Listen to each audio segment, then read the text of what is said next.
નિગોદમાંથી બહાર નીકળવા સિદ્ધ ભગવંતોનો અનંત ઉપકાર છે. સિદ્ધ ભગવંતો નિગોદમાંથી જીવને બહાર કાઢે પછી ઊંચે લાવવાનું કાર્ય પણ તેઓ દ્વારા જ થાય છે. ગુણાધિકને જોઈ જીવને પ્રમોદ થાય છે. તે પ્રમોદ જોઈ ગુણાધિકના હૃદયમાં કરુણા જાગે છે. એમ ઉત્તરોત્તર એક જીવને બીજા જીવની સહાયથી ઊંચે આવવાનું થાય, જે તેને ધીમે ધીમે મુક્તિ પર્યંત પહોંચાડે છે. મુક્તિ માર્ગ ઉપર ચઢેલા જીવને પૂર્વે તે માર્ગ ઉપર ચઢેલાની સહાય મળે છે. એમ જીવો પરસ્પર ઉપકારનું નિમિત્ત બનીને ઊંચે ને ઊંચે આવ્યા કરતા હોય છે. જો કોઈ પણ જીવ દયાળુ હોત જ નહીં, અથવા દયાળુ હોત પણ દયાને પાત્ર કોઈ જીવ કદાચ જો હોત જ નહીં, દયાને પાત્ર હોત પણ માધ્યસ્થ્યને પાત્ર પણ કદાચ કોઈ જીવ હોત જ નહીં, તો પરસ્પર કોણ કોના ઉપર ઉપકાર કરત. અગર કોણ કોના અનુગ્રહ નિગ્રહ અને તેના પરિણામે કરુણા માધ્યસ્થ્ય કે પ્રમોદને પાત્ર બનત. ગુણાધિક જીવો પ્રમોદના પાત્ર બનીને, દુઃખાધિક જીવો કરુણાના પાત્ર બનીને અને પાપાધિક જીવો માધ્યસ્થ્યના પાત્ર બનીને જીવોની આધ્યાત્મિક ઉત્ક્રાંતિમાં સહાયક બને છે. સમગ્ર જીવરાશિ પ્રત્યે નિસ્વાર્થ પ્રેમ અને નિષ્કારણ કરુણામાંથી જે રીતે પ્રકાશ લાધે છે, તે વિશ્વમાં શાંતિ અને સમૃદ્ધિ લાવે છે. જ્ઞાનને આવવાનો પણ એક જ માર્ગ છે, અને તે છે વિશ્વ પ્રેમ. શ્રાવકના ઉભયકાળના આવશ્યકમાં પુનઃ ઘોષણા કરવામાં આવી છે ને કે સર્વે જીવો સાથે મારે મૈત્રી છે. સર્વ જીવો મારા સહાયક છે. તેથી મારે કોઈની સાથે વૈર કે વિરોધ નથી. મિત્ર સ્થાનીય તે જીવો પ્રત્યે મને મન વચન કાયાથી કોઈ પણ જાતનો દુર્ભાવ આવ્યો હોય તો તે જીવો મને ક્ષમા આપો, ક્ષમા આપો, ક્ષમા આપો. અને તે જીવો પણ વૈર વિરોધના ભાવથી રહિત બનીને મુક્તિ માર્ગના આરાધક થાઓ. નિષ્કરુણતા એટલે અહંકાર. કરુણા વિનાનો જીવાદી તત્વોનો સ્વીકાર યથાર્થ નથી. કરુણાનો અભાવ એટલે સામા આત્મામાં રહેલ જીવ તત્વનો ઇનકાર કે અપલાપ, જે મહામોહનું ફળ છે. ગુણ સ્થાનકની શરૂઆત જ કરુણાથી છે, કારણ કે ગુણ એટલે કરુણા. એના 14 સ્થાનો છે. યોગ નિરોધ વખતની કરુણા એ લોકોત્તર છે, અને સિદ્ધ અવસ્થાની લોકોત્તમ છે એ કરુણા આપણે ભાવવી રહી.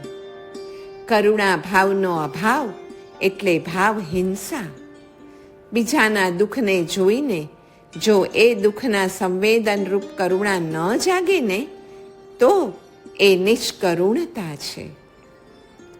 આવી નિષ્કરુણતાને ધારણ કરનાર ભાવથી સર્વ જીવોનો હિંસક છે. જો કરુણા અને પરદુઃખ સંવેદન ન જાગે ને, તો જાણવું કે આપણામાં રૌદ્ર પરિણામ છે. પારકાના દુઃખથી અનભિજ્ઞ એવા અભયને કેવી રીતે આપશે? અન્ય કયા પદમાંથી ભાવ અહિંસાનો અર્થ નીકળી શકે? દેવ અને ગુરુ મૈત્રીયુક્ત છે. ધર્મ પણ મૈત્રીમય છે. સમ્યક્ત્વ એ મૈત્રી અને તદયુક્તમાં શ્રદ્ધારૂપ છે. જિનેશ્વરને જ જે મિત્ર ન માને એ તેમને પરમ કલ્યાણ મિત્ર કેમ કહી શકે? મૈત્રી ભાવ તે અદ્વૈત મત, પ્રમોદ ભાવ તે વિશિષ્ટ અદ્વૈત મત, કરુણા તે તથાગત મત અને માધ્યસ્થ્ય ભાવ તે દિગંબર મત અને ભાવ ચતુષ્ટય રૂપ જે અનેકાંત તે છે શ્રીજીન મત. ચિત્ત પ્રસાદ એ પરમ માધ્યસ્થ્ય છે. ધર્મ માત્ર પ્રત્યે વચન કારણ છે, એથી એનું પ્રત્યેક સ્થાને વર્ણન કરવાનું હોય નહીં એમ મૈત્રીના વિષયમાં પણ સમજી જ લેવું. જિનાગમોમાં મૈત્ર્યાદિનું વર્ણન ઓછું છે એવો પ્રશ્ન મને ઘણા સાધકો પૂછે છે કે જિનાગમોમાં મૈત્ર્યાદિનું વર્ણન ઓછું કેમ? તો હું એમને કહું છું કે આગમોની રચના પ્રાયઃ સર્વવીરતીધરો માટે છે, શ્રમણ શ્રમણીજી ભગવંતો માટે છે. તેમાં સંકિત માટેની વસ્તુ જે મૈત્ર્યાદિ છે તેનું વર્ણન ઓછું જ હોવું સંભવે. આગમો અહિંસામય હોવાથી મૈત્રીમય જ છે. જેમાં શુદ્ધ મૈત્રી ન હોય તે આગમ અપ્રમાણ છે. મૈત્રીના સ્થાને અહિંસા શબ્દ જિનાગમોમાં વ્યાપક છે. નવતત્વ અને અહિંસા એક જ છે. આજ્ઞાયોગ એટલે ગુરુ લઘુ વિજ્ઞાન અને મૈત્ર્યાદિ ભાવોનું પ્રણિધાન, સંજ્ઞાન અને સંવેદન. તીર્થંકરોની જનની કરુણા છે અને કરુણાની જનની સર્વ જીવોના ઘોર દુઃખ છે અને એ દુઃખનું કારણ કર્મબંધન છે અને કર્મ બંધાય છે અજ્ઞાનથી, મિથ્યાત્વથી, પ્રમાદથી, કષાયથી. પ્રભુની પૂજા એ જ આત્માની પૂજા, પણ આત્માની પૂજા એ પ્રભુ પૂજા નથી. એ ન્યાયે પરમૈત્રી એ જ સ્વમૈત્રી, પરપ્રમોદ એ જ સ્વપ્રમોદ, પરકરુણા એ જ સ્વકરુણા અને પરદોષોપેક્ષા એ જ સાચું માધ્યસ્થ્ય છે. પરમૈત્રી વિના સ્વમૈત્રી કે સ્વહિત કેવી રીતે સાધી જ શકાય? ચાર ભાવનાનો પથ વિસ્તાર જોઈએ તો મૈત્રીમાં આપણે વ્યાપક બનવાનું છે. પ્રમોદ એટલે કે ભક્તિમાં નીચેથી ઉપર જવાનું છે, એસેન્ટ. કરુણામાં ઉપરથી નીચે જવાનું છે, descent. Ascent and descent of consciousness. માધ્યસ્થ્ય ભાવનામાં સ્થિર રહેવાનું છે, ઇન ન્યુટ્રલ. અધ્યાત્મ પણ મૈત્ર્યાદિ ભાવોને એટલે જ તો મહત્વ આપે જ છે. 1,00,000 નવકારના વિધિપૂર્વક જાપથી જીન નામ કર્મ બંધાય છે એવું આપણે વાંચીએ છીએ, સાંભળીએ છીએ. પણ એનો રહસ્યાર્થ એ છે કે નવકાર મહામંત્ર વડે સમસ્ત જીવરાશિ સાથે મૈત્રીનો, સ્નેહ પરિણામનો વિકાસ થાય છે અને સમત્વની સાધના માટે મૈત્ર્યાદિ ભાવોની ઉપયોગિતા છે. ગુણવાનને જોઈને પ્રમોદ, અધિક ગુણવાનની મૈત્રી, હીન ગુણી પ્રત્યે કરુણા તથા અતિ નિકૃષ્ટ જીવો માધ્યસ્થ્ય ભાવનું આલંબન બને છે. એ રીતે ભાવોનું આદાન પ્રદાન ચાલુ જ છે. કરુણાની ભાવના એ કરુણા લેનાર અને દેનાર ઉભય માટે આશીર્વાદ સમાન છે. એટલે કરુણાની ભાવના તો હૃદયમાં નિત્ય પાળવી જ. યોગ શતક નામના ગ્રંથના શ્લોકમાં અવિનીતો ઉપર માધ્યસ્થ્ય રાખવાનું કહ્યું છે અને સર્વજીવો ઉપર તો મૈત્રી જ કહી છે. સમ્યક દર્શનની પ્રાપ્તિ અનેક કારણોથી થઈ શકે છે, પણ પ્રાપ્ત થયા પછી સમ્યક દ્રષ્ટિ જીવને મંદ મિથ્યાત્વની દશામાં પણ જીવ માત્ર પ્રત્યે મૈત્રી ભાવ પ્રકટ થાય જ છે. એટલે મૈત્રી આવશ્યક છે. મૈત્ર્યાદિ 4 ભાવો કશાયની મંદતા વિના ન સંભવે. કશાયની મંદતા આદિ રાગાદિને પ્રશસ્તપણું અર્પે છે અને નિમિત્ત અનુસાર 4 ભાવ રૂપે તે પોતે જ પ્રકટ થાય છે. કશાયની મંદતા આદિ એ 4 ભાવોને પેદા થવાની યોગ્યતા રૂપ ભૂમિકાને પેદા કરે છે. એટલે પછી જીવને જ્યારે પણ પર વિષયક વિચારણા પેદા થાય ને ત્યારે આ ભાવો વ્યક્ત થાય અને એ સિવાયના કાળે આ ભાવો અવ્યક્ત રૂપે પણ અંદર રહે જ છે. આ 4 ભાવોના કારણે જ તો આપણો મનોયોગ શુભ બને છે. મૈત્રી, પ્રમોદ, કરુણા તથા માધ્યસ્થ્યના આ ભાવો સાક્ષાત અથવા પરંપરાએ સ્વ પરને ઉપકારક થાય જ છે. મૈત્ર્યાદિ ભાવો દ્વેષ ઉપશમ રૂપ એટલે કે સામ્ય રૂપ બનીને શુભ અને શુદ્ધ યોગ રૂપ ધર્મમાં પરમ હેતુ બને છે. મૈત્ર્યાદિ ભાવોને ધર્મના લક્ષણમાં વિશેષણ તરીકે કહેલ છે તે અવ્યભિચારી છે. મૈત્ર્યાદિનું સંવેદન ન હોય તેવા અનુષ્ઠાનને આજ્ઞા બહુમાન શૂન્ય અનુષ્ઠાન કહેલ છે. મૈત્ર્યાદિ ભાવોને ધર્મ કલ્પ વૃક્ષના મૂળ તરીકે પણ શાસ્ત્રોમાં લખેલ છે. યોગનું પહેલું અંગ કયું એ ખબર છે? એ છે અદ્વેષ. પહેલા બીજા પ્રત્યે દ્વેષ જવો જોઈએ જે મૈત્રીથી જાય. પછી વૈરાગ્ય વડે રાગ પણ દૂર કરી શકાય છે. ધર્મ એટલે 4 કશાયની પ્રતિપક્ષી ભાવના. ક્રોધની પ્રતિપક્ષી ભાવના મૈત્રી છે. લોભની પ્રતિપક્ષી ભાવના સર્વ માટેનો લોભ છે. તેમાં એક બાજુ પ્રમોદ અને બીજી બાજુ કરુણા છે. એ બેની શક્યતા જ્યાં ન હોય ને ત્યાં માધ્યસ્થ્ય છે અને માધ્યસ્થ્ય એ જ અંતિમ સમાધાન છે. અહિંસા એટલે જ મૈત્રી. મૈત્રી અથવા સ્નેહભાવ એ દિલમાં અમૃત વૃષ્ટિનું કાર્ય કરે છે અને એ પણ 12 માસ.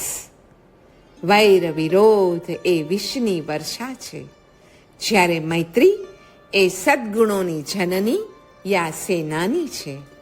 અમૈત્રી એ દોષ છે અને દુર્ગુણોની નાયિકા છે. મૈત્રી અન્યાયને પણ સહી લે, પણ અમૈત્રી હોય ને એ તો ન્યાયને પણ અવગણે. યોગ અને મૈત્ર્યાદિ ભાવો વડે જ અધ્યાત્મ સધાય છે. પરમાત્મ દર્શનનો રસ શેનાથી નિવૃત્ત થાય આવો એ જોઈએ. હવે મનની અતૃપ્તિ અને ઇન્દ્રિયોની ક્ષુધાને સંતોષવા માટે મૈત્રી, મુદિતા આદિની ભાવનાઓ અતીવ આવશ્યક છે. જે વસ્તુ પોતાને માટે તું ઈચ્છે છે તે બીજા સર્વને મળો, અને જે તને પોતાને અનિષ્ટ લાગે છે તે કોઈને પણ ન મળો. બસ આ જ વિચાર આપણા મનને તૃપ્ત કરી દે છે અને ઇન્દ્રિયો દ્વારા તે બીજાને સહાયક થવા માટે પ્રયત્ન કરે છે. મૈત્ર્યાદિ ભાવો વડે મન અને ઇન્દ્રિયોની ક્ષુધા અને તૃષા શમે છે અને એ શમ્યા બાદ થતું ધ્યાન એકાગ્રતા અર્પી શકે છે. મન અને ઇન્દ્રિયો માત્ર જ્ઞાનથી જીતી શકાતા નથી.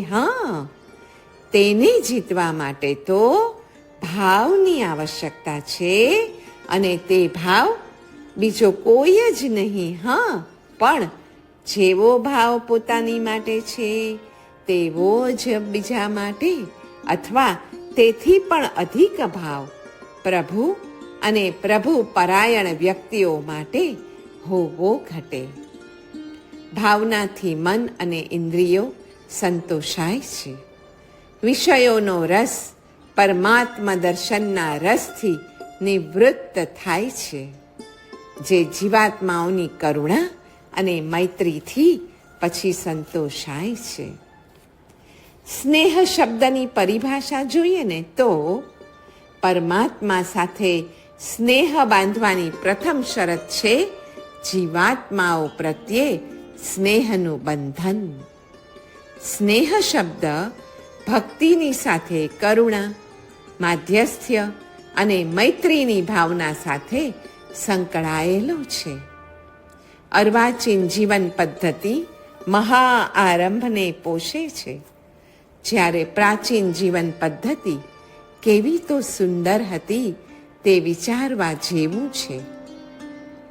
ગૃહસ્થ વર્ગમાં પરસ્પર વિદ્વેષ તથા સાધુ વર્ગમાં મૈત્રી ભાવનો વિરહ શ્રી સંઘને અતિ નુકસાન કરાવી રહેલ છે.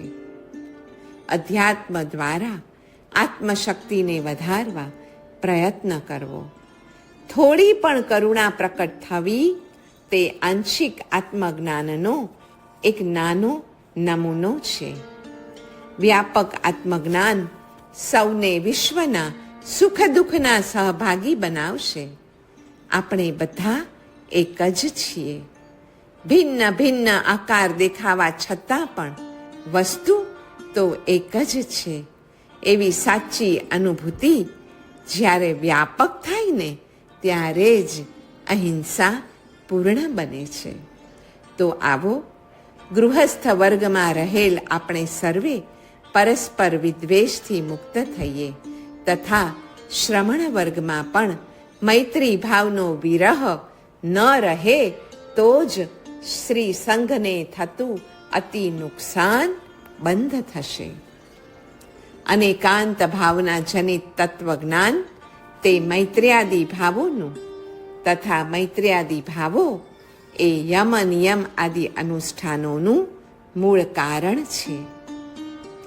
અનુષ્ઠાનોથી ચિત્તની સ્થિરતા સધાય છે, અને મૈત્ર્યાદિ શુભ ભાવોથી વૃત્તિનો નિરોધ થાય છે. વૈરાગ્ય એ મૈત્ર્યાદિ ભાવોનું જ અપર નામ છે.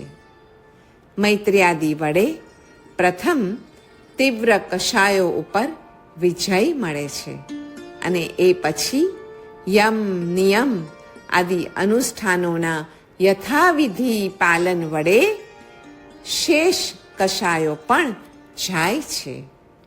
મૈત્ર્યાદિ ભાવોને જ જીવનમાં સુદ્રઢ બનાવવાના ઉપાયો યમ આદિ અનુષ્ઠાનો છે.